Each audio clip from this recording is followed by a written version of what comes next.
Body ready to hit the green. It is golf season. Yes, time to dust off those golf clubs. And Kari Schneider is here from Empower Conditioning to make sure. I would think first, Kari, good to have you here, first of all. But a lot of people just dive in. They don't even. Tis the season. Tis the season, right? It's like Christmas comes along, right? Yeah, exactly. All of a sudden the weather changes. It's time to go hit some golf balls. So you golf? Well, actually, you know what? That's funny. You should mention I don't golf anymore. Sabrina? I dusted my clubs off, and I haven't made my way out to the driving range, but yeah, I attempt. Okay. Well, now, and part of the reason I don't golf anymore is because I did actually kind of tweaked something, so I stopped and never got back into it. Where? Where did you feel it? Lower back. Okay. And it was one of those, and it wasn't even a round of golf, it was just the driving range. Okay, so it's not even like you'd been out there for 9 holes and then going for your 18, right? Yeah. Okay, so the point there is that it's an unusual movement pattern. It's not something you do every day. You think about that range of motion, there's a rotation and a hyperextension for the back. So if I'm standing up straight, that's a anatomical position. As soon as I go past anatomical position, that's called hyperextension when it comes to the spine.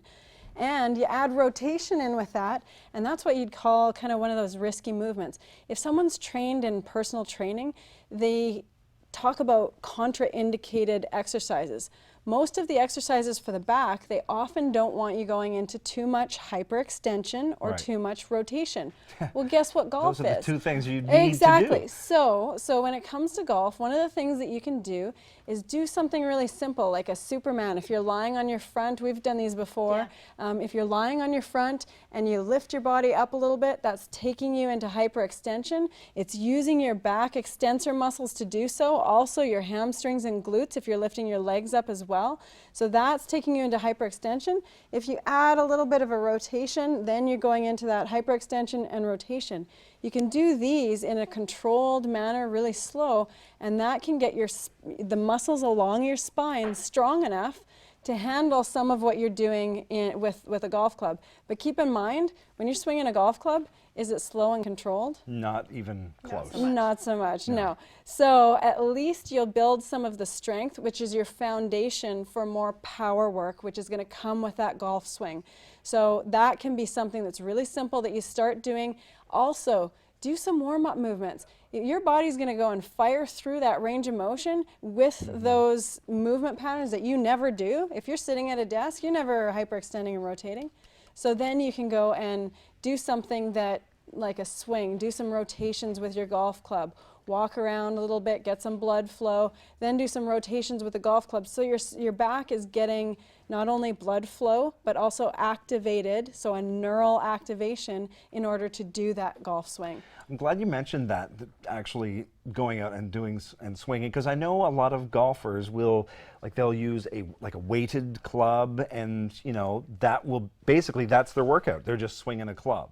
Is that worthwhile? Well, guaranteed they're going to have some level of a warm-up routine. Right. So they're usually going to have some movement patterns, some things that they do to not only warm themselves but activate themselves before they start to swing that golf club with purpose.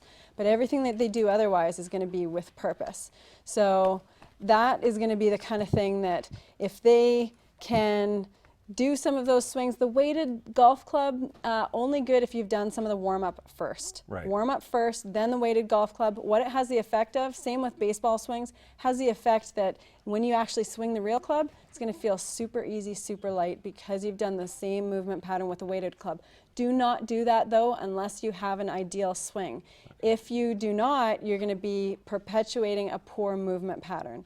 So you don't want to swing a weighted golf club unless you're really confident with your swing and you're really warm and ready to go. So don't make a rookie mistake there. I think you're a pro. Real quick before we go, do you think it's ideal, especially for this sport, to take a couple lessons? Absolutely. Yeah. It's highly technical. It's like me teaching somebody Olympic lifting. It's not going to happen in the first go. Some people, like you, pick it up really quickly, but most people, it's going to take a while. Yeah, there's some naturals, but even the ones that they think are naturals, you look at a Tiger Woods, he's practiced at that for, 20,000 hours. Yeah. There's no, that's practice, that's work, He's that's done dedication. it since he was 3, right? Exactly, All right. exactly. Thanks, Kari. So- Kari Schneider from Empower Conditioning getting us set for the golf season. Well, somebody's getting us set for Mother's Day. Got Colin Nash coming up next from Nash Jewelers. Hang on. It is a wonderful time